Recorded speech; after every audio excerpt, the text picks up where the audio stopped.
नमस्कार, आप देख रहे हैं एनएमएफ न्यूज और मेरा नाम है ऋतिक ठाकुर। असम में दोस्तों चुनाव हो चुके हैं। विधानसभा चुनाव के नतीजे के बाद हिमंत बिस्वा शर्मा एक बार फिर से मुख्यमंत्री बन चुके हैं। हिमंता सरकार 2.0। अब असम चुनाव में जीत के तुरंत बाद मुख्यमंत्री हिमंता बिस्वा शर्मा ने एक बड़ा एजेंडा शुरू किया। असम कैबिनेट ने बुधवार को यूनिफॉर्म सिविल कोड यानी कि समान नागरिक संहिता का मसौदा मंजूर कर लिया है। अब ऐसे में यह बिल 26 मई को विधानसभा में पेश किया जाएगा और यह कदम असम को यूसीसी की दिशा में अब आगे बढ़ने वाला एक और राज्य बना देगा। असम में लागू होगा यूसीसी बिल। 26 मई को विधानसभा में पेश होगा बिल। राज्य सरकार ने आदिवासी जनता को इस बिल के दायरे से बिल्कुल बाहर रखने का फैसला लिया है। मुख्यमंत्री हिमंता बिस्वा शर्मा ने सरकार के मुखिया के तौर पर अपने दूसरे कार्यकाल की पहली कैबिनेट बैठक की अध्यक्षता की और उसके बाद एक प्रेस कॉन्फ्रेंस में उन्होंने बताया कि यूसीसी बिल का मसौदा 26 मई को विधानसभा में पेश किया जाएगा। अब इस बिल को पूरी तरीके से कस्टमाइज किया गया है असम राज्य के मुताबिक। यूसीसी मुख्य रूप से 4 विषयों को कवर करेगा। पहला, शादी की न्यूनतम उम्र। दूसरा, बहुविवाह पर रोक। तीसरा, माता पिता की संपत्ति में बेटियों के लिए समान अधिकार। चौथा, लिव इन रिलेशनशिप से जुड़े मामले। तो मुख्यमंत्री हिमंता बिस्वा शर्मा ने कहा है कि धार्मिक रस्में परंपराएं इनसे प्रभावित नहीं होगी। यूसीसी का मकसद सिर्फ नागरिक मामलों में समानता लाना है। हिमंता शर्मा बाल विवाह और बहुविवाह के खिलाफ पहले भी कई बार सख्त रुख अपना चुके हैं। उन्होंने बंगाली भाषी मुस्लिम समुदाय से ये खास अपील की थी कि 2-3 पत्नियां रखना असमिया संस्कृति नहीं होती। यूसीसी के जरिए अब इन्हें कानूनी रूप से नियंत्रित करने के लिए यह रास्ता पूरी तरह से साफ हो चुका है। मुख्यमंत्री हिमंता ने कहा कि यह पहली कैबिनेट बैठक में लिया गया एक बड़ा फैसला है। यह उस वादे के मुताबिक है जो हमने चुनावों के दौरान किया था। उत्तराखंड, गोवा और गुजरात पहले ही यूसीसी लागू कर चुके हैं। असम सरकार ने इसे असम की जरूरतों के हिसाब से दिया था।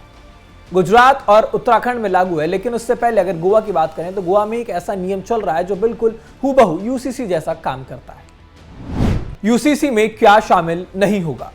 आदिवासी आबादी पर यूसीसी लागू नहीं होगा। धार्मिक रीति रिवाज, परंपराएं और पहले जैसे ही रहेंगी। सीएम हिमंता ने कहा कि हमने आदिवासी आबादी को यूसीसी के दायरे से पूरी तरह से बाहर रखा है। असम के लोग जो भी रीति रिवाज, परंपराएं और रस्में निभाते वो सभी यूसीसी के दायरे से बाहर है। उन्होंने आगे ये भी कहा कि यूसीसी में उत्तराधिकार, विवाह, लिव इन रिलेशनशिप और विवाह तलाक के अनिवार्य रजिस्ट्रेशन से जुड़े हुए मामले शामिल होंगे। असम की नई सरकार ने इस बिल का मसौदा सार्वजनिक फिलहाल नहीं किया है, लेकिन सरकार का यह कहना है कि बिल संवैधानिक प्रावधानों के अनुरूप ही होगा। हिमंता बिस्वा शर्मा ने तमाम बातों का इसमें जिक्र किया। उन्होंने ध्यान रखा, उन्होंने आदिवासी समुदाय का खासतौर पर जिक्र किया और कहा है कि हमने इस बिल को कस्टमाइज किया है। मुख्यमंत्री ने भी स्पष्ट किया है कि विवाह से जुड़े धार्मिक प्रथा, रस्में यूसीसी के दायरे में रहकर नहीं होंगी। उन्होंने साफ कहा है कि प्रस्तावित यूसीसी कानून का उद्देश्य नागरिक मामलों में एक समान व्यवस्था बनाना रहेगा। किसी भी समुदाय की सांस्कृतिक पहचान को यह बिल प्रभावित नहीं करेगा। तो आपको बता दें, अब तमाम ऐसे राज्य हो चुके हैं जहां पर यूसीसी लागू है।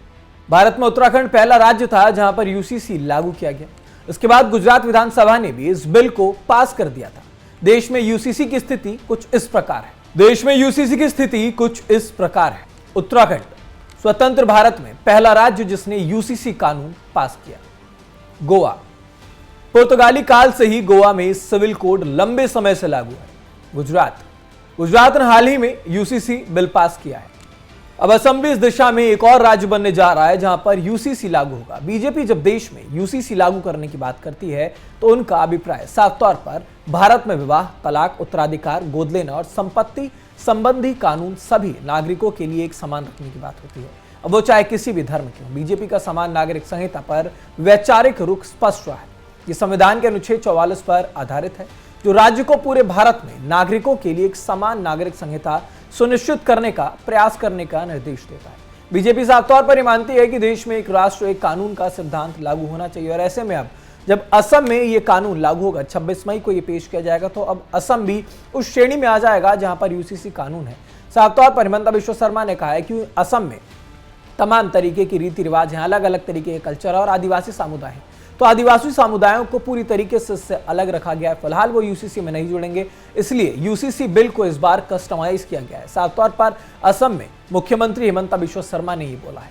अब इस खबर पर आपकी क्या राय बनती है हमें कमेंट बॉक्स में जरूर बताइएगा। साथ ही साथ वीडियो अच्छी लगी हो तो लाइक, कमेंट, शेयर करें और एनएमएफ न्यूज को सब्सक्राइब करें।